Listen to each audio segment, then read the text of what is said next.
The American Academy of Neurology promotes the highest quality, patient-centered neurologic care. And with more than 40,000 members strong, the organization is dedicated to enhancing member career fulfillment. And those efforts are on full display in Denver at the 2024 annual meeting.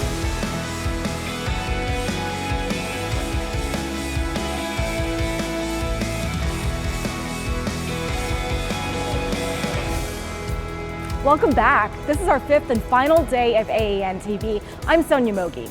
All week we've highlighted the ways the Academy is helping nurture your academic excellence, professional opportunities, and creative outlets.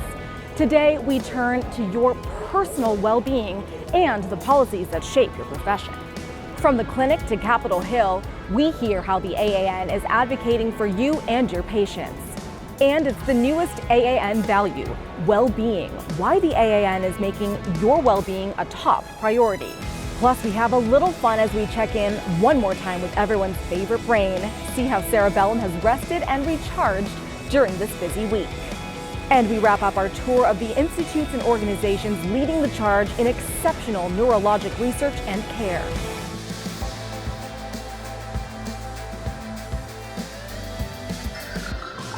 AAN TV is always on, and there are plenty of ways for you to watch. You can always find the latest episodes on the TVs placed throughout the convention center, on the in-house channels at several of our partner hotels,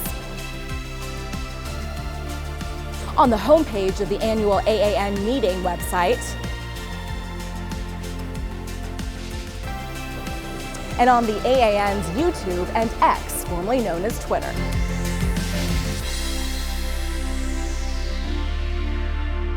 Lobbying on behalf of neurologists and the patients they serve is a key tenet for the Academy. Dr. Justin Jordan serves as the vice chair on the Health Policy Subcommittee, where they do just that, and joins us now in studio to discuss.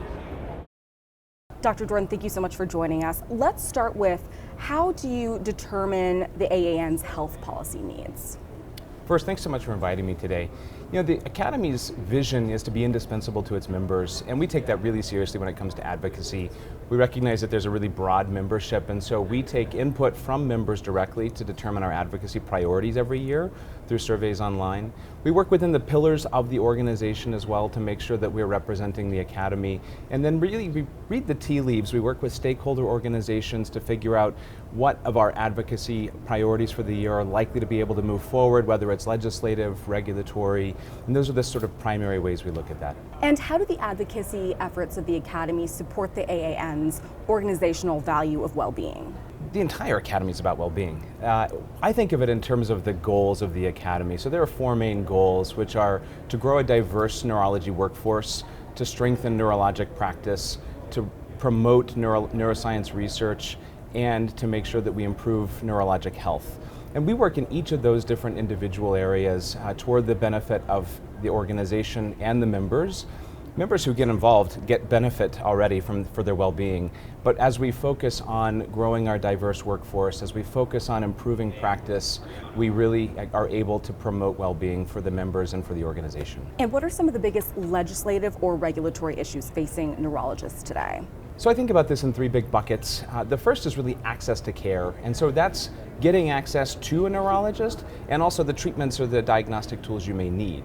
And so we focus on making sure that we have enough GME slots, making sure that people who have trained internationally and want to stay here for practice can do so. We make sure that the pipeline for new therapeutics getting into the market is both safe and efficient, and that when they end up in the market, they're cost effective for patients to have access.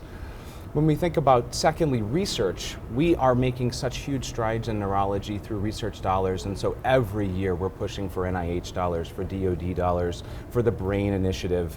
And then lastly, brain health, which is a central part of the mission of the Academy. We're pushing brain health, not only in terms of research, but that phrase is such a critical phrase that every time we're in front of legislators now, we're talking about brain health. We want to make sure that that is front and center in their heads when they're making important decisions. And we know that member participation and feedback is crucial in assisting the AAN's advocacy efforts. How can members get more involved? So there are several ways that we try to take input from our members and have them involved in the process. We try to represent the priorities of the membership.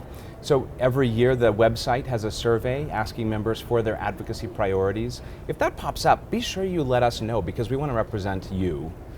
Secondly, action alerts are such an easy way, but a meaningful way to get involved.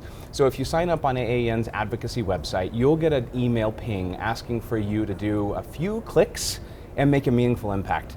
So if there's a bill that's coming up, if there's a particular topic that's coming up, with literally 3 clicks in about 15 seconds, you can send a personalized message to your legislators. And at the end of the day, we don't count on legislators to be experts in every topic. So when they're looking at how do I vote yes or no for something, they're just tallying up how many constituents they heard from one side or the other if it doesn't mean anything beyond that to them.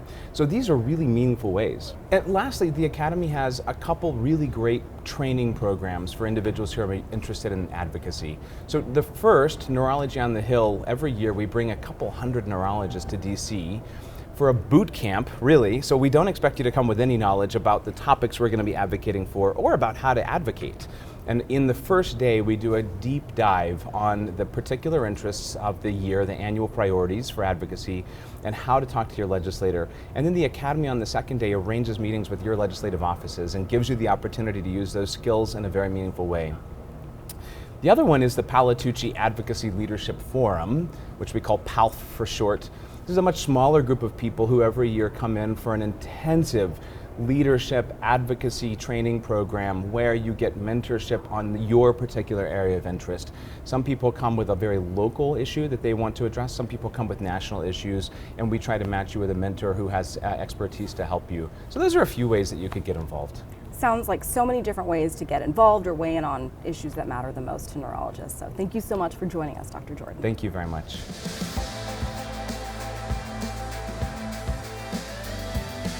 One of the most noteworthy ways that the AAN advocates for its members and their patients is through Neurology on the Hill.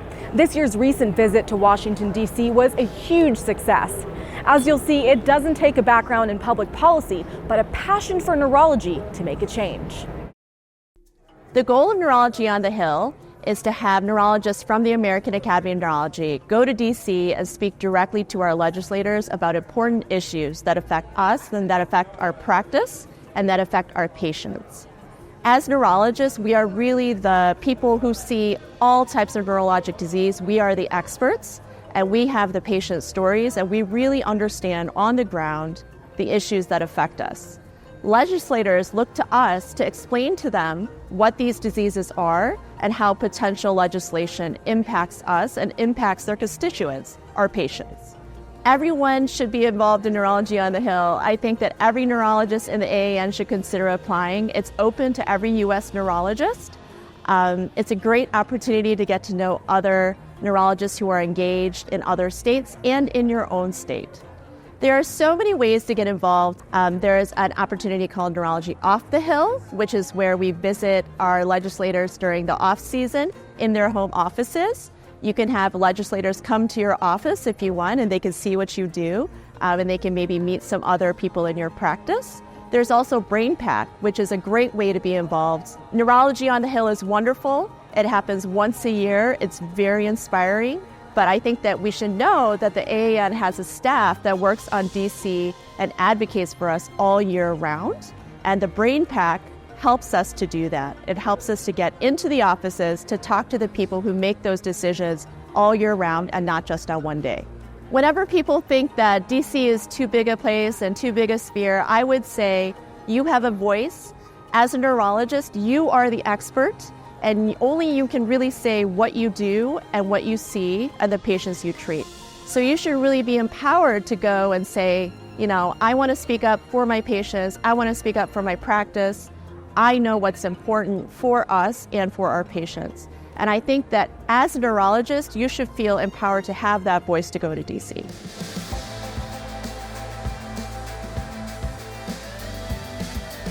Maintaining health and wellness can be a struggle as we age. The Hark Center at the University of Chicago is working to change the narrative around aging and Alzheimer's and other related dementias. Let's take a look.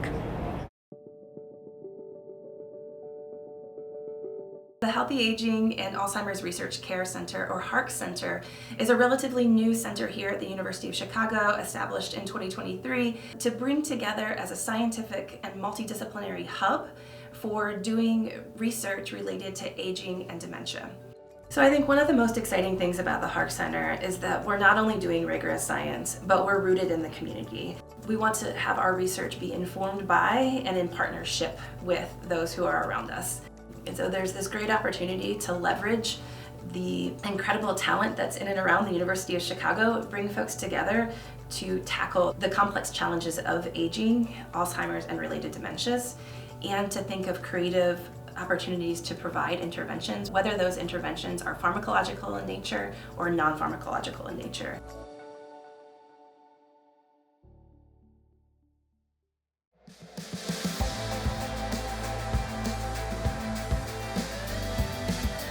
When it comes to a dementia diagnosis, Black and Latino Americans are at a greater risk. A study out of UC Davis is inviting diverse researchers and participants from across the country to find the root of this inequity and create strategies to mitigate it.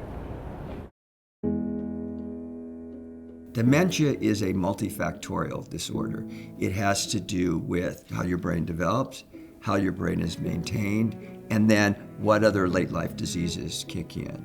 The communities that are most disproportionately affected by white matter disease are Latinos and Black Americans.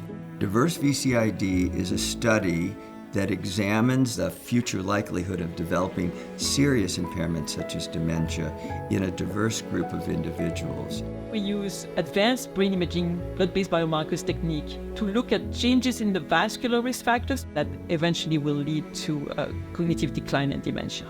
I hope this study will change the lives of African Americans and Latino people by giving them the knowledge that they have contributed to research that may change the lives of other people in their community.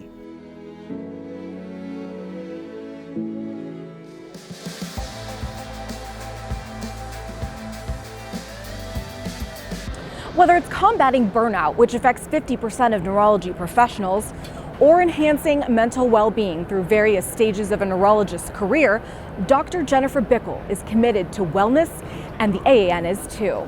And this year, the AAN has designated well-being as a new AAN value, and you've probably noticed all the ways they're providing opportunities to unwind and unplug. 50% of neurology professionals experience burnout at some point in their career. Can you explain what burnout is, first of all? You know, burnout has a lot of different definitions, but I like to use the World Health Organization definition of that. And at its core, it's three things. A feeling of complete exhaustion, not just tired, so exhausted that maybe you just sit on your couch and look at your phone all night and can't really engage with your family. 2, cynicism and depersonalization. What that means is that even cynicism that anything can help, and depersonalization, that your patients become a stroke rather than a person, right? And 3, reduced professional efficiency. And so what that looks like is somebody working 14 hours a day, but only getting about 6 to 7 hours of work done. And what can we do about this?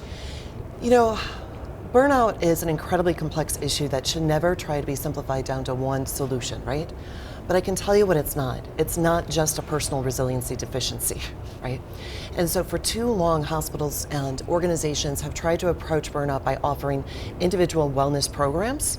And while that can help with some of the problems, overall, we need system change that can create environments in which people can thrive, which at its core is about being able to get meaning and purpose in your work. Do you see mental fatigue or career unhappiness more in one discipline than another? You know, there is not a subspecialty of neurology, nor is there a specialty in medicine that's not affected by these issues. I would actually even go beyond that and say that it's not a physician-only issue by any means. It's something that has affected healthcare workers far more than the general public. So we do see rates pretty much between 40 to 60% across the spectrum within healthcare. And is there a stigma to seeking help? It's interesting that in healthcare there is actually a stigma against even self-care, right? And part of that is because as physicians, self-sacrifice is one of the ways that we show dedication. So self-care can feel very selfish. In addition to that, there's this feeling that if you're struggling in some way, maybe that means you shouldn't have been a doctor in the first place. Maybe you don't even belong. And so physicians who who die by suicide are twice as likely to have never sought mental health support. So to put that in perspective, if a physician were to have cancer, you know that they would be getting not just one opinion, they'd get a second opinion and a third opinion from the best. But if they're suffering from depression or an addiction or anything along those lines, they're less likely to seek help. And what can people do to protect their well-being? When it comes to protecting our well-being, there's a lot of different things that we have to think about. First and foremost is that I think that when it comes to seeking help, people wait far too long, right? So even something like counseling, it doesn't have to be if you have an anxiety disorder or a depression disorder, right? Counseling can be incredibly effective. I've sought counseling myself. There's no way that I could be a leader in the AAN and at my own organization and if I had not gotten the counseling that I need. In addition to that, so it's who we surround ourselves with, right? We have to remember the importance of social connection, and we have to choose places to work that give us meaning, purpose, and align with our values. And what are your thoughts on the AAN designating well-being as an official value? I'm thrilled because what that means is that we know that it's not just about our academic work, it's not just about the amount of patients that we see, but it's about us thriving, and that our well-being is directly related to the well-being of our patients and to our communities. And so it is an essential part of our success. It's like that airline safety video that says put your oxygen mask on before you help anyone else put theirs on. Absolutely. Thank you so much for joining us, Dr. Buckle. Oh, it's my pleasure.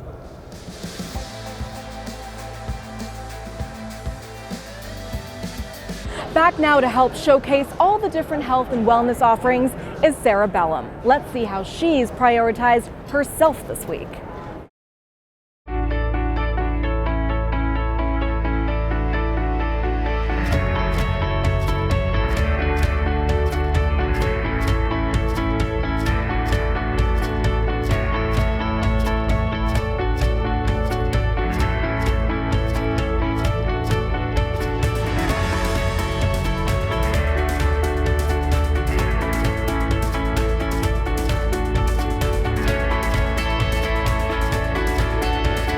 Sarah, look, I made this for you.